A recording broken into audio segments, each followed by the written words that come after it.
నమస్కారం అండి. మనం ఇప్పుడు చెన్ను సుశీలారామం గారు వ్రాసిన అమ్మ అత్త అనే కథను విందామా? సమయం ఉదయం 11 గంటలైంది. శాంతమ్మ పూజ గదిలో కూర్చుని ప్రశాంతంగా గాయత్రి మంత్రం చదువుకుంటుంది. ఉదయాన్నే లేచి టిఫిను వంట చేసి కొడుకు టిఫిను కాఫీ ఇచ్చి భోజనం క్యారియర్లో సర్ది కొడుకు మహర్షిని 10 గంటలకల్లా ఆఫీసుకు పంపించి అప్పుడు పూజ గదిలోకి వెళుతుందామె. కొడుక్కి పెళ్లి చేసి కోడల్ని తెచ్చుకున్నా శాంతమ్మ దినచర్యలో మార్పేమీ రాలేదు. కోడలొచ్చిన కొత్తల్లో కొత్త కోడలని పనులేవీ చెప్పలేదు. వెంటనే నెలతప్పి కోడలు మీనా వేవిళ్ళు పడుతుంటే అప్పుడూ మంచం దిక్కుండా కోడల్ని ఎంతో అపురూపంగా చూసుకుంది. ఆ తర్వాత పురుడయ్యాక చంటిబిడ్డ తల్లని, ఆ బిడ్డకు సంవత్సరం దాటకుండానే తిరిగి మీనా నెలదప్పిందని, ఆ తర్వాత బాలింతరాలని, ఇలా కోడలు 2 బిడ్డల తల్లి అయ్యాక నీ పిల్లల్ని చూసుకోమ్మా, అదే 10,000, ఇంటి పని వంట పని నువ్వు పట్టించుకోనక్కర్లేదని కన్న తల్లి కంటే మిన్నగా చూసుకుంటోంది. తనెంతో అదృష్టవంతురాలనని మురిసిపోయేది మీనా. అర్థం చేసుకునే భర్త, అమ్మలా ఆదరంగా చూసుకునే అత్త దొరికితే ఏ ఆడపిల్లైనా అదృష్టవంతురాలే. ఆ పిల్ల జీవితం పంచభక్ష పరమాన్నాలతో వడ్డించిన విస్తరే. మీనా తల్లిదండ్రులకు ఒక్కగానొక్క కూతురు. తండ్రికి బాగుండలేదని తెలిసి భర్తతో కలిసి వెళ్ళింది. తండ్రిని చూసి వెంటనే భర్తతో కలిసి వచ్చేద్దామనుకున్నదల్లా 4 రోజులు కూతుర్ని అక్కడ ఉంచమని ఆమె తల్లిదండ్రులు అల్లుడిని అడిగితే మహర్షి తన భార్యను అక్కడ వదిలి వచ్చేశాడు. కాలింగ్ బెల్ మోత విని పూజగదిలోంచి లేచి వచ్చి తలుపు తెరిచింది శాంతమ్మ.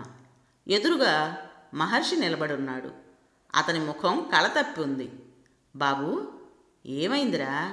ఏంటి ఈవేళెప్పుడొచ్చావు? ఆఫీస్కు సెలవు పెట్టొచ్చావా? అదోలా కనిపిస్తున్నావు. ముందు లోపలికొచ్చి కూర్చో. ఒంట్లో గాని నలతగా ఉందా నాన్న? ఆదుర్దాగా కొడుకు చెయ్యి పట్టుకుని అడిగింది శాంతమ్మ. లోనికొచ్చి హాల్లో ఉన్న సోఫాలో కూలబడ్డాడు మహర్షి. కొడుకు పక్కనే కూర్చుంది శాంతమ్మ. అమ్మా, మనం వెంటనే బయలుదేరాలి. మా మామగారు పోయారట. ఆఫీసుకు ఫోన్ వచ్చింది. శివ, ఎలాంటి వార్త వినాల్సి వచ్చింది? మొన్న నువ్వు చూసినప్పుడు బాగానే ఉన్నారు కదా, ఇంతలోకే ఇలా ముంచుకొచ్చిందా? అంతా పరమాత్ముడి లీల. పాపం మీ అత్తగారు ఎంత తల్లడిల్లిపోతోందో. మీనా పసిపిల్లలిద్దరితోనూ ఎంత బెంబేలు పడుతోందో. ఉండు, మనిద్దరివి 2 జతల బట్టలు బ్యాగ్లో పెట్టుకొస్తాను. ఈలోపు నువ్వు ట్యాక్సీ మాట్లాడుకురా. అలాగే అమ్మా. ఈలోపు నువ్వు కాస్త ఏదన్నా తిను. నీ పూజ అయినట్టు లేదు అంటే నువ్వు ఇంకా టిఫిన్ కూడా చేసుండవు. టిఫినో భోజనమో ఏదో ఒకటి తినమ్మా. మళ్ళీ అక్కడికి వెళ్ళాక ఏ వేళ అవుతుందో. నీకు అసలే అల్సర్ ప్రాబ్లం ఉంది కూడాను. ఈ వార్త విన్నాక నాకు ఏమీ తినాలనిపించడం లేదు నాన్న. ఒక్క పూటకి నేనేమైపోను కానీ ఇంకా ఆలస్యం చెయ్యొద్దు నువ్వు. కొడుకుని తొందర పెట్టి ట్యాక్సీ కోసం పంపించింది శాంతమ్మ. మహర్షి మామగారి దినకార్యాలు అయిపోయాయి. ఇంకా కూతురు అల్లుడు బయలుదేరతామంటే గొల్లుమంది మీనా తల్లి దుర్గమ్మ. వియ్యపురాలను నక్కున చేర్చుకుని ఊరడించింది శాంతమ్మ. ఆమె అక్కడికొచ్చింది మొదలు దుర్గమ్మను వదలకుండా దగ్గరే ఉండి ఆమె మంచి చెళ్ళు చూసుకోసాగింది. వదినా, మీరిలా ఉంటే ఎలా చెప్పండి? మీరు ధైర్యంగా ఉండకపోతే మీనా మరీ బెంబేలు పడిపోతుంది. అమ్మా మీనా, మీ అమ్మ బట్టలు బ్యాగ్లో సర్దు తల్లి. అత్తగారి మాటలకు అర్థం కానట్టు చూసింది మీనా. ఇక్కడ ఈ ఇల్లు ఖాళీ చేయటం వగైరా వ్యవహారాలన్నీ తర్వాత నిదానంగా వచ్చి చక్కబెట్టుకోవచ్చు. అబ్బాయి రేపు ఆఫీస్కి వెళ్ళాలి కదా, అందరం ఈరోజే బయలుదేరితే బాగుంటుంది. వదినా, నన్ను మీతో మీ ఇంటికి తీసుకెళ్తానంటున్నారా? వద్దమ్మా, వద్దు. కష్టమో సుఖమో ఇక్కడే పడుంటాను. కొడుకు దగ్గర ఉండడం పద్ధతిగా ఉంటుంది కానీ కూతురింటి దగ్గర ఉండడం సబబు కాదు. దుర్గమ్మ ముక్కు ఎగబీలుస్తూ అంది. వదినా, మీరలా ఎప్పటికీ అనుకోవద్దు. కూతురేంటి కొడుకేంటి, తల్లికి ఎవరైనా ఒకటే. మీ అల్లుడికి నేను తల్లినైతే నా కోడలికి మీరు తల్లి. మనిద్దరికీ మన పిల్లల దగ్గరుండే హక్కు ఉంది. మన పిల్లలిద్దరికీ మనల్ని చూసుకోవాల్సిన బాధ్యత ఉంది. మీరింక మనసులో ఎలాంటి సందేహమూ పెట్టుకోకండి. బియ్యపురాలి 2 చేతులు పట్టుకుని కళ్ళకద్దుకుంది దుర్గమ్మ. వదినా, మీదెంత మంచి మనసమ్మా. నా కూతురైనా అనని మాట మీరన్నారు. అయోమయంలో పడున్న నాకు నేనున్నానంటూ ఎంతో ధైర్యాన్నిచ్చారు. మీకు నేనెంతో రుణపడి ఉన్నాను. అయ్యయ్యో, మనలో మనకు రుణాల మాట ఏంటమ్మా. మనమంతా ఒకే కుటుంబంలోని సభ్యులం. అది మర్చిపోకండి. ఏంటమ్మా మీనా, ఇంకా ఇక్కడే ఉన్నావా? వెళ్ళి అమ్మ బట్టలు సర్దు. దుర్గమ్మకు కూతురింటి దగ్గర సుఖంగా గడిచిపోతోంది. కూతురు, అల్లుడు, మనవల మధ్య ఎలాంటి బెంగ భయము లేకుండా నిశ్చింతగా బతుకుతుంది. వచ్చిన కొత్తల్లో బియ్యపురాలికి పనిలో కాస్త సాయంగా వెళ్ళేది. రాను రాను అదీ మానేసింది. శరీరాన్ని సుఖానికి అలవాటు చేసింది. మనసుని చెడు ఆలోచనలకు ఆలవాలం చేసింది. కూతురికి అత్తగారి మీద చాడీలు చెప్పసాగింది. అమ్మాయి, చూసావుటే మీ అత్త గడుస్తాను. పెళ్లిగానంత వరకు కొడుకుని తన కొంగుకు కట్టేసుకుని తన కనుసన్నల్లో ఆడించిందే అనుకో. పెళ్ళయ్యాక కూడా కొడుకుని ఎలాగ తన చెప్పు చేతల్లో ఉంచుకుందో చూడు. మీ ఆయన ఆఫీసు నుండి వస్తూనే అమ్మా అంటూ వస్తాడు. ఆ తర్వాత అమ్మా కాఫీ ఇవ్వు, అమ్మా టిఫిన్ పెట్టు, అమ్మా భోజనం వడ్డించు. ఇలా అమ్మ నామజపం చేస్తూనే ఉంటాడు. ఇదక్కడి చోద్యమే తల్లి. నెలంతా కష్టపడి సంపాదించుకొచ్చిన జీతం మొత్తం తెచ్చి అమ్మ దోసిట్లో పోస్తున్నాడు నీ మొగుడు. ఆలికేమన్నా అవసరాలు ఉంటాయేమోనని ఏనాడన్న ఒక్క రూపాయి నీ చేతిలో పెట్టిన పాపాన పోయాడా? తల్లిని విసుగ్గా చూసింది మీనా. అమ్మా, ఏంటి నువ్వు మాట్లాడుతుంది?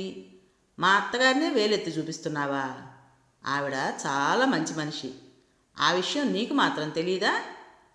అయ్యో నా పిచ్చి తల్లి, నువ్వింత వెర్రిబాగులు దానివి గనకనే నీ అత్త తన స్థానాన్ని ఈ ఇంట్లోనూ నీ మొగుడి దగ్గర అంత పటిష్టం చేసుకుంది. ఈ ఇంటి కోడలివి, యజమానురాలివి. ఏదన్నా నీ ఇష్టప్రకారం జరుగుతుందా ఇక్కడ? అన్నీ ఆవిడ ఆజ్ఞానుసారం జరిపించుకుంటుంది. పెత్తనం తన చేత పెట్టుకుని అన్నీ కూతురికి మూటలు కట్టేస్తుంది. తల్లికెప్పుడూ కూతురి మీదే ఉంటుంది ఆపేక్ష. నువ్వెన్నైనా చెప్పు, అత్త అత్తే. కోడలంటే ఏమాత్రం అభిమానం ఉండదు. అత్త ఏనాటికి అమ్మతో సరికాదు. నేను నీ క్షేమం కోరేదాన్ని. నా మాటలు పెడచెవిన పెట్టకు. ఇప్పటి వరకు నువ్వేం పట్టించుకోలేదు. అసలు మీ ఆయన పుట్టినూరులో పొలాలు, పుట్రలు, ఇళ్ల స్థలాలు ఏమాత్రం ఉన్నాయో, వాటి రాబడి ఎంతొస్తోందో నీకు తెలుసా? ఎప్పుడైనా మీ ఆయన్ని అడిగి తెలుసుకున్నావా? అయ్యో నా రాత, మీ ఆయనకు తెలిస్తే కదా నీకు చెప్పడానికి. మీరిద్దరూ ఇలాంటి వెర్రిబాగులాళ్ళు గనకనే నీ అత్త డబ్బు దస్కాన్ని కూతురికి చేరవేస్తుంది. ఆవిడున్నంతకాలం మీరిద్దరూ ఏం పట్టించుకోకండి. ఆ ముసలిది కాస్త హరి అన్నాక చూసుకుంటే ఏముంటుంది? మీ చేతికి చెప్ప, కర్ర వస్తాయి. పెద్దదాన్ని, జీవితాన్ని కాచి వడపోసున్నదాన్ని, మీ క్షేమం కోరేదాన్ని గనక మీ గురించి ఇంతగా తాపత్రయపడుతున్నాను. నువ్వు కాస్త నిదానంగా ఆలోచించి బుర్రకెక్కించుకుని మీ ఆయన మెదడులోకి కూడా ఎక్కించు. అమృతం లాంటి మీనా మనసులోకి గరళం చుక్క విసిరి వెళ్ళింది దుర్గమ్మ. తుఫాన్ తాకిడికి గురైన సముద్రంలా అల్లకల్లోలంగా తయారైంది మీనా మనసు. చెప్పగా చెప్పగా బ్రహ్మకైనా పుడుతుంది రెమ్మ తెగులని తల్లి పదే పదే చెప్పే చెప్పుడు మాటలు మీనా మనసు మీద మత్తుమందులా పనిచేయసాగాయి. మంచిని గ్రహించడానికి మనసు టైం తీసుకుంటుంది కానీ చెప్పుడు మాటల్ని ఇట్టే పట్టేస్తుంది. మనసుని తన చెప్పు చేతల్లో ఉంచుకోకుండా దాని చేతిలో కీలుబొమ్మైపోయింది మీనా. ఆ నెల జీతం తెచ్చి తల్లి చేతికిస్తున్న భర్తను అడ్డుకుంది మీనా. అత్తయ్య, ఇంతకాలం ఇంటి బాధ్యతలు భరించారు. ఇహనైనా అవన్నీ నాకు అప్పగించి మీరు రెస్ట్ తీసుకోండి. ఏంటండి అలా చూస్తున్నారు? ఆ డబ్బు నా చేతికి ఇవ్వండి. చొరవగా భర్త చేతిలోంచి డబ్బు తీసేసుకుంది మీనా. మహర్షి, శాంతమ్మ బిత్తరపోయి చూశారు. తేరుకున్న మహర్షి గొంతు విప్పాడు. మీనా, నీకేం తెలుసని ఇంటి బాధ్యతలు చూస్తానంటున్నావు? 4 రకాల కూరలు సవ్యంగా కొనలేవు కానీ ఆ మొత్తం ఇంటి పనులు చూసుకోగలవా? ఎందుకు చూడలేనండి? అత్తయ్య ఉన్నారు గనక ఆమె చూసుకుంటున్నారు. అదే ఆవిడ లేకపోతే నేనేగా స్వయంగా చూసుకోవాల్సిందాన్ని. అవునమ్మా, ఉన్నమాట అన్నావు. నాకు ఒంట్లో ఓపిక తగ్గిపోతోంది. కృష్ణారామ అంటూ ప్రశాంతంగా ఓ పక్కన కూర్చుంటాను.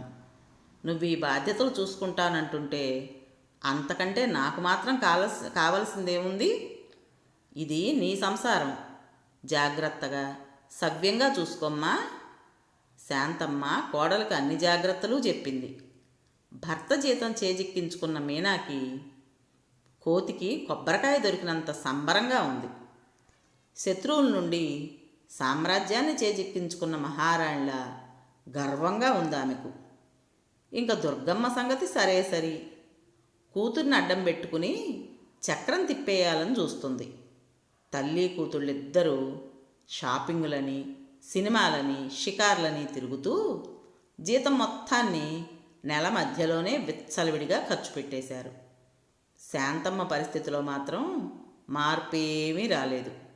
యథావిధిగా ఆవిడకు వంట పని, ఇంటి పని తప్పలేదు. దేనికి మాట్లాడక తన పని తాను చూసుకోసాగింది. అంతా గమనిస్తున్న మహర్షికి ఒళ్ళు మండసాగింది. దీనికి తోడు జీతం మొత్తం ఖర్చు పెట్టేసి నెలలో ఇంకా 15 రోజులుందనగా భర్తని డబ్బు అడిగింది మీనా. సలుపుతున్న పుండు మీద కారం జల్లినట్టయింది మహర్షికి. నీకు డబ్బు కావాలా? సరే, ఈ రాత్రికే ఏ బ్యాంకు దోపిడీయో చేసి తెచ్చిస్తాలే. భర్త వెటకారం మాటలకు కోపగించుకుంది మీనా. ఏంటండి అలా మాట్లాడతారు? నేనేదో దుబారా ఖర్చు చేసి డబ్బు అవజేశాను అనుకుంటున్నారా? అంతా మనింటి కోసమే కదా వాడాను. కాకపోతే వచ్చేది శ్రావణ మాసం కదా, వరలక్ష్మి పూజకు అప్పుడు ఎలాగూ కొనుక్కోవాలి కదా అని మొన్న బజారుకి వెళ్ళినప్పుడు బట్టల షాప్ నుంచి వెళ్తుంటే షోకేసులో బొమ్మకు కట్టిన శారీ నచ్చిందని కొనుక్కున్నాను. నాతో ఉంది కదా అని మా అమ్మకు కొనకపోతే బాగుండదని తనకి ఓ వెంకటగిరి శారీ కొన్నాను.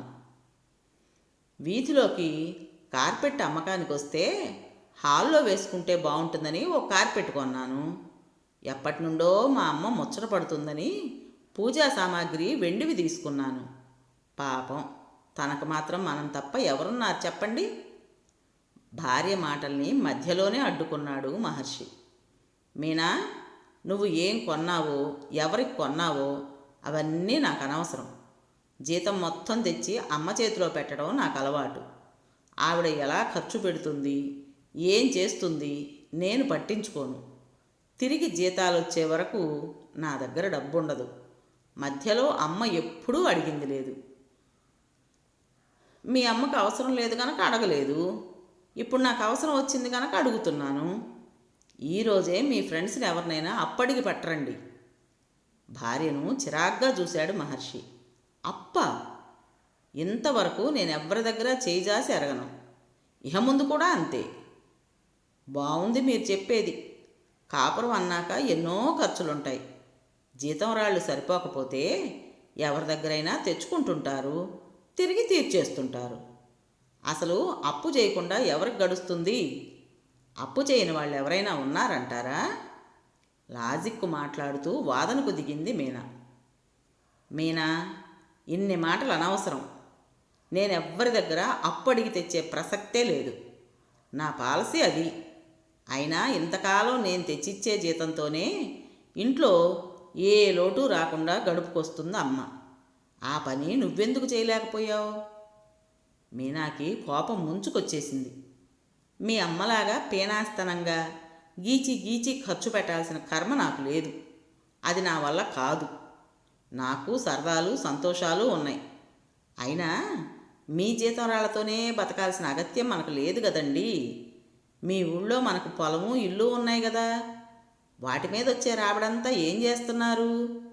ఓహో, కూతురుకు మూటగట్టిచ్చేస్తుందన్నమాట మీ అమ్మ. ఏ, మీ అక్కను కన్నట్టు మిమ్మల్ని కనలేదా మీ అమ్మ? పెంచి పోషించేది మనము, పెట్టిపోతలు మీ అక్కకినా? ఇలా ఎంతకాలం అండి? మన పిల్లలు పెరిగి పెద్దవాళ్ళు అవుతున్నారు, మనకి ఖర్చులు పెరుగుతున్నాయి. ఇంకా చూస్తూ ఊరుకోవడం నా వల్ల కాదు. నోర్ముయ్, మెల్లగానైనా కటువుగా అన్నాడు మహర్షి. మా ఊళ్ళో ఎస్టేట్లు ఉన్నాయనుకుంటున్నావా?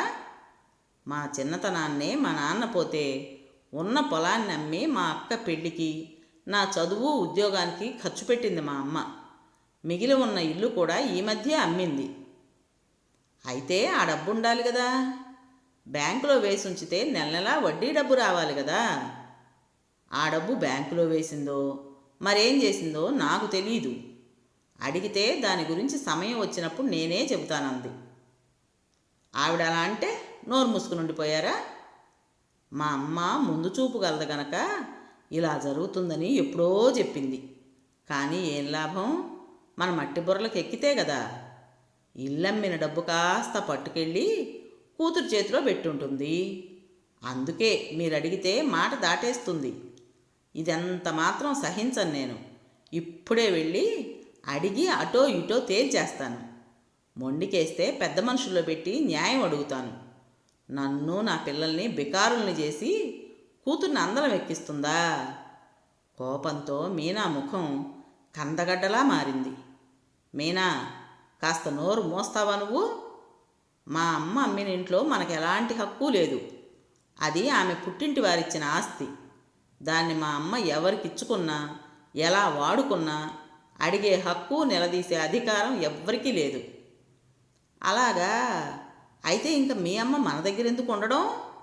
తిండి దండక్కి తప్పించి వెళ్ళమనండి. వెళ్ళి తన ముద్దుల కూతురు దగ్గరే అఘోరించమనండి. అంతకంతకు రెచ్చిపోతూ అరుస్తూ పడగ్గదిలోంచి హాల్లోకి వచ్చేసింది మీనా. విషయం తెలుసుకుని కూతురికి వంతపాట పాడసాగింది దుర్గమ్మ. దేనికి నోరు విప్పి పల్లెత్తు మాట మాట్లాడకుండా ఆ రాత్రి బండికే కొడుక్కి చెప్పి బయలుదేరి వెళ్ళిపోయింది శాంతమ్మ. ఇంటి పని, వంట పని ఇప్పుడు తల్లి కూతుళ్ళిద్దరూ చేసుకోవాల్సి రావడంతో చాలా కష్టంగా, నానా హైరానాగా ఉంది వాళ్లకు. ఓ రోజు మధ్యాహ్నం నిద్రపోతున్న మీనాకు మెలకు వచ్చి లేచి యువతలకు వచ్చింది. పెరట్లో తల్లి ఎవరితోనో మాట్లాడటం వినిపించి కిటికీలోంచి చూసింది. కూతురు నిద్రపోతోందనుకుని పక్కింటి బామ్మగారితో దుర్గమ్మ తన గోడు వెళ్ళబోసుకుంటుంది. ఏం చెప్పమంటారు పిన్నిగారు నా బాధ? ఎవరైనా వండి వడ్డిస్తే తిని కూర్చుని విశ్రాంతి తీసుకోవాల్సిన వయసు నాది. వెనక ముందు ఎవ్వరూ లేక ఉన్న ఒక్కగానొక్క కూతురు దగ్గరకు పరిగెత్తుకొస్తే ఇక్కడ నా పరిస్థితి పని మనిషి కంటే హీనమైపోయింది. ఇంటెడు చాకిరీ చేయలేక, ఈ పిల్ల పిశాచాలతో వేగలేక నా ప్రాణం కొట్టుమిట్టాడుతోంది. దుర్గమ్మ, ఇంట్లో పని కూతుర్ని చూసుకోవటానికి నీ వియ్యప్రాలుందిగా. ఏంటి, కొడుకు తల్లినని నీ మీద పెత్తనం చెలాయిస్తూ తన కాలు కదపకుండా నీతోనే పనంతా చేయిస్తుందా శాంతమ్మ? బామ్మగారు అడుగుతోంది.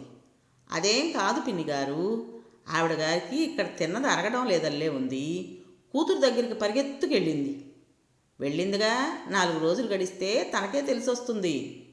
ఓహో, నువ్వు నీ కూతురు దగ్గరికి వస్తే శాంతమ్మ తన కూతురు దగ్గరికి వెళ్ళిందన్నమాట. పోన్లే, అక్కడ 4 రోజులు విశ్రాంతిగా ఉండొస్తుంది. శాంతమ్మ విషయం తెలిసిన బామ్మగారు అంది. భలేవారే మీరు, ఆ కూతురు ఏమన్నా ఈవిడ్ని సవ్యంగా చూస్తుందనుకుంటున్నారా? చూసునేమో కానీ ఎప్పుడు తన వెనక ఏమన్నా మూట ఉంటే అప్పుడు తల్లిని నెత్తిన పెట్టుకుంటుంది.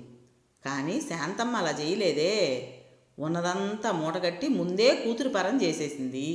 ఇంకిప్పుడు ఆవిడ దగ్గర ఏముంది, బూడిదే. ఇంక చూడండి, ఆవిడెక్కడున్నా కుక్క బతుకే. చేతులు మూతి తిప్పుతూ చెబుతుంది. ఓహో, అదే సంగతి. మరి నీ కూతురు మాట ఏంటి? మీ అమ్మాయి అలాంటిది కాదనుకుంటాను. నువ్వంటే పంచప్రాణాలనుకుంటాను. అందుకే తండ్రి పోగానే నిన్ను వెంటబెట్టుకు తెచ్చుకుంది.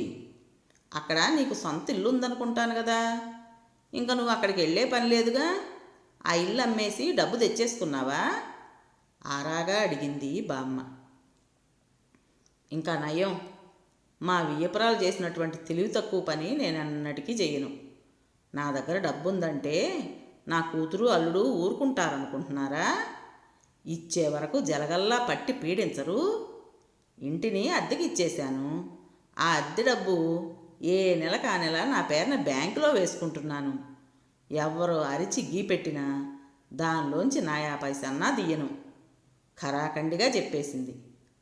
నీకు నెల నెలా రాబడొస్తుంది కదా, హాయిగా ఒక్కతివి దర్జాగా ఉండొచ్చు కదా దుర్గమ్మ. ఇక్కడ మనవలకు చాకరీ చేస్తూ ఉండడం ఎందుకు? పిన్నిగారు, నేను మీ అందరిలాంటి ఆడదాన్ని అనుకుంటున్నారా? నాకు ముందు చూపు ఎక్కువ. వచ్చిన అద్దె డబ్బులు వచ్చినట్టు ఖర్చు పెట్టుకు తింటూ కూర్చుంటే ఇంకా నాకేం మిగులుతుంది చెప్పండి? అదే నేను ఇక్కడ ఉన్నాననుకోండి, నా అద్దె డబ్బు నాకు నెల నెలా పెరుగుతూ పదిలంగా ఉంటుంది. ఇల్లుకు ఇల్లు ఉంటుంది. అప్పుడు అంతా నా దగ్గర పెంపుడు కుక్కల్లా అణిగిమణిగి పడి ఉంటారు. ఈ రోజుల్లో ఎవ్వరినీ నమ్మడానికి లేదు పిన్నిగారు. కూతురేంటి, అల్లుడేంటి, మనవడేంటి, ముందు చూపుతో మన జాగ్రత్తలో మనం ఉండాల్సిందే. పిన్నిగారు, ఏదో నా మనసాగక మీరు నా తల్లిలాంటి వారు గనక నా మనసు విప్పి మాట్లాడాను.